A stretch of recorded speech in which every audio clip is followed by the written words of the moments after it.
Big stock में सबसे पहले मैंने लिया लार्सन एंड ट्यूब्रो। मेरे ख्याल से आज ये एक शानदार रैली आपको दिखा सकता है। हैदराबाद का मेट्रो प्रोजेक्ट जो है बुरी तरीके से फंसे थे ये। तेलंगाना सरकार है, ये 2000 करोड़ रुपए दे रही है कि लो आप 2000 करोड़ रुपए लो, हम आपको एग्जिट दे रहे हैं 2000 करोड़ में। भागते भूत के लंगोटी से ही वो एक जो चीज़ होती है ना, वो ये इनको एग्जिट मिल गई एक लॉस मेकिंग प्रोपोजिशन से। दो हाथ जोड़े, दोबारा नहीं करेंगे, वो करके एल&टी बाहर हो रहा है। CY25 के सबसे हाईएस्ट क्लस्टर पे ट्रेड कर रहा है, जो कहते हैं बकिंग द ट्रेंड। आज सुबह बिग स्टॉक्स में इसका उल्लेख भी किया गया था। चलिए मार्केट की शुरुआत करते हैं, यानी शो की शुरुआत करते हैं अब। और एक डिज़ास्ट्रस डे और disastrous week. L&T of course एक बकिंग द ट्रेंड जैसा वीरू ने एक्सप्लेन किया। अब देखिए निफ्टी 24,660 पर, ये क्या आज ही मार्केट 450 लगाने के मूड में है। जिस तरीके से ये मार्केट अब फिसला है। अच्छा वीरू, पता है वीरू शाह, एक इंटरेस्टिंग चीज़ पता क्या हो रही है आज के दिन की सिग्निफिकेंस है। आज ही के दिन पिछले साल, ऑब्वियसली एक दिन बाद, लेकिन कल क्योंकि सैटरडे है तो आज के दिन मान लेते हैं, पिछले साल निफ्टी ने ऑल टाइम हाई जड़ा था। पिछले साल 27 सितंबर को, और क्योंकि कल 27 को छुट्टी है, निफ्टी ने 26,277 का रिकॉर्ड हाई बनाया था पिछले साल आज ही के दिन। ठीक है, मतलब, और अब हम 24,700 बचाने के लाले पड़े हुए हैं यहाँ पर। तो आप देखिए किस तरीके से मार्केट गिरा है। और आज की ट्रेड में जो मुझे सबसे ख़राब चीज़ लगी वो है मिड कैप्स का टूटना। मिड कैप जिस तरीके से टूटे हैं और जिस तरीके से मिड कैप की आज पिटाई हुई है, धुलाई हुई है, 2% नीचे मिड कैप इंडेक्स इस समय। और एज एक्सपेक्टेड फार्मा और आईटी ने लीड किया डिक्लाइन को। बहुत लोगों ने सुबह ब्रेवाडो दिखाया था कि नहीं गिरेंगे, नहीं गिरेंगे।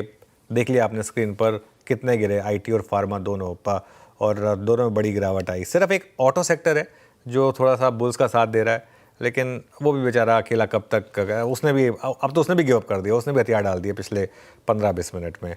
लेट्स सी आखिरी का 1.5 घंटा क्या लेकर आता है हमारे लिए।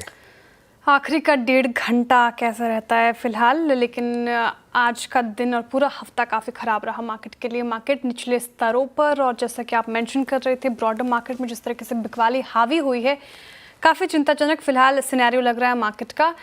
लेकिन पिछले साल के आंकड़े आप बताएं, जब डेज हाई पर मार्केट था, और इस साल अब हम खड़े हैं यहाँ, क्या लग रहा है मार्केट में? जिस तरीके से सीसॉ पैटर्न मार्केट ने दिखाया है, उठापटक का दौर रहा है, आगे क्या लग रहा है आपको? कौन से लेवल्स अब इंपॉर्टेंट लग रहे हैं? 24,700 के नीचे हम क्या करना चाहिए?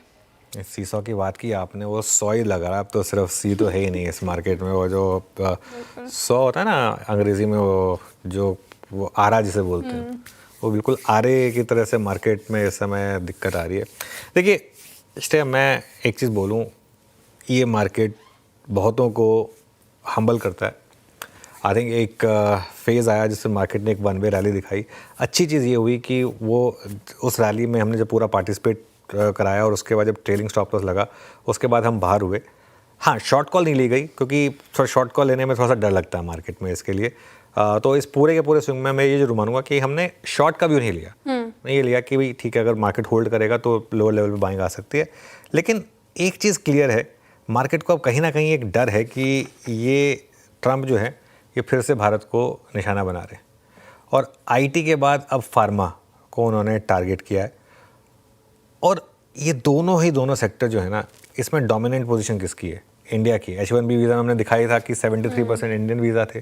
फार्मा में भी हमको सबको पता है, हालांकि अभी जो टारगेट किया गया है वो पेटेंटेड ड्रग्स हैं, लेकिन बात वही है कि ये यहाँ पे थोड़ा रुकने वाले हैं। इसके लिए वो जो सुबह एक रिकवरी आई ना, उसमें हल्का सा भी कॉन्फिडेंस नहीं था, और वहाँ से वो इंडेक्स वापस गिरना शुरू हुआ।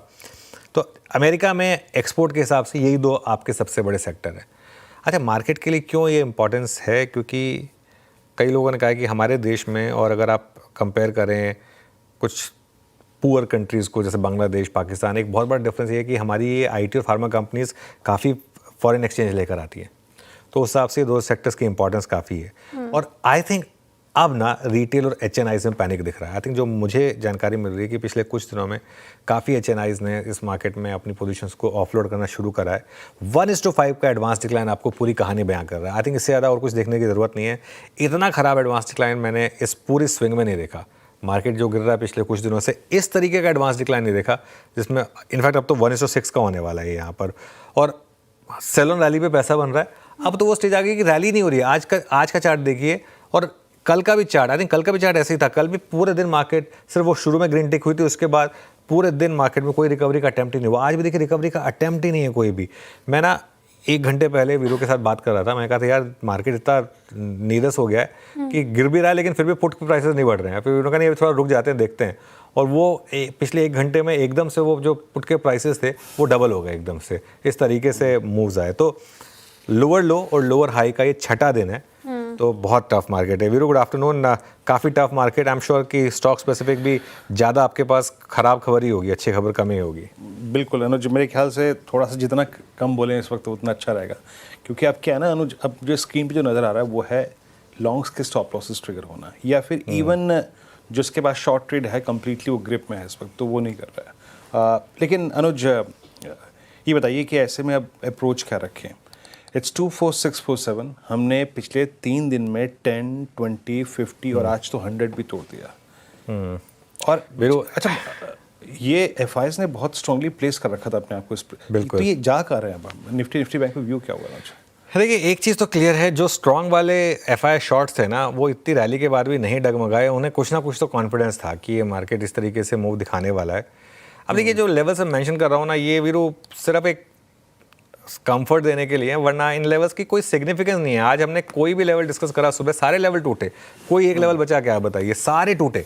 24,800 टूटा, फिर वो ऑप्शन राइटर का जोन टूटा।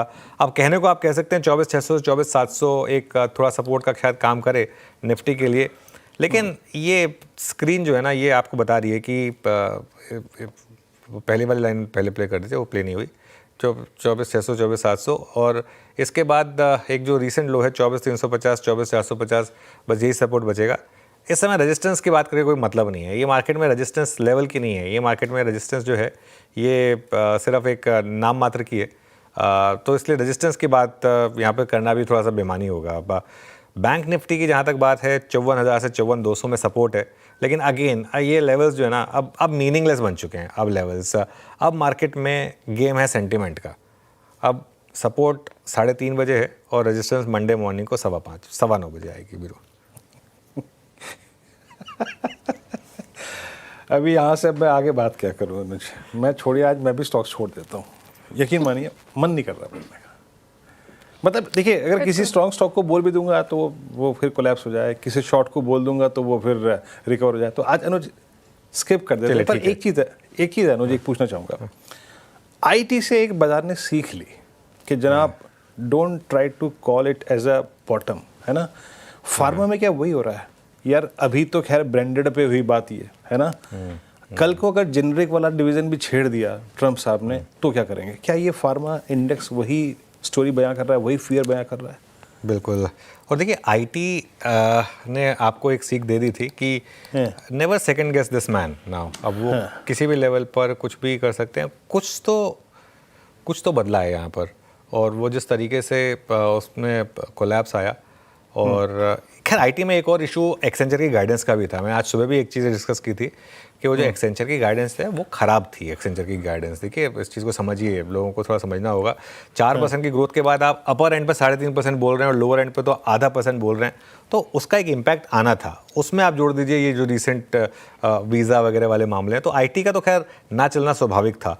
फार्मा में भी यही हुआ कि एक हल्की से रिकवरी आई, लेकिन दिक्कत क्या है, आपके पास अब फार्मा में पोजीशन जाने की हिम्मत कौन करेगा? इशू क्या होता है, एक दिन आप उठे और डोनाल्ड ट्रंप ने मान लो ठुस डाल दिया कि कल से मैं जेनेरिक पे भी लगा रहा हूँ टैरिफ। आप क्या कर लोगे? उस दिन आपको एग्जिट ही नहीं मिलेगी, सीधा स्टॉक 20% नीचे खुलेंगे। अब मैं ये नहीं कह रहा कि ये होगा, ये कंजेक्चर का मामला है, लेकिन रिस्क लेगा कौन? बिल्ली के गले में जैसे कहते हैं ना, बांधेगा कौन घंटी? कौन घंटी बांधेगा? सबसे पहले कौन अपना पैसा लगाएगा ऐसे सेक्टर में? तो ये सारा का सारा वैल्यूएशन वगैरह, कंफर्ट वगैरह सब कुछ ठीक है। मेरे एक पुराने एडिटर है, वो मुझे एक एग्जांपल दिया करते थे। कहते थे कि एक मॉल है वो मॉल जो है ना, वो मॉल कभी भी गिर सकता है। उसमें एक बहुत अच्छी दुकान है जो कह रही है कि 90% के डिस्काउंट पे आके मेरा सामान ले जाओ। जाएगा कौन सबसे पहले उसमें? आप गए उसमें, वो आपके जाते ही अगर वो मॉल गिर गया तो क्या कर लोगे आप उसमें?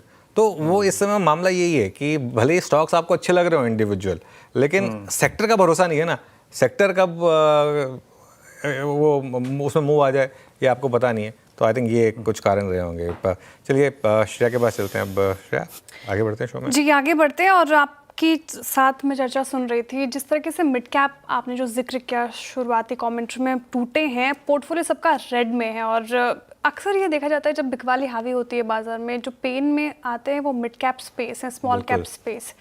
यहाँ पर क्या स्ट्रैटेजी होनी चाहिए इस लिहाज से कि जिस तरीके से मार्केट पिछले कुछ सालों से, कुछ सत्रों से परफॉर्म कर रहा है? देखिए श्रेया, ये आपने बहुत अच्छा सवाल पूछा। मिड कैप और स्मॉल कैप के लिए नया नहीं है। जब भी मार्केट टूटता है, मिड कैप और स्मॉल कैप ज़्यादा टूटते हैं। ये मार्केट का नेचर है।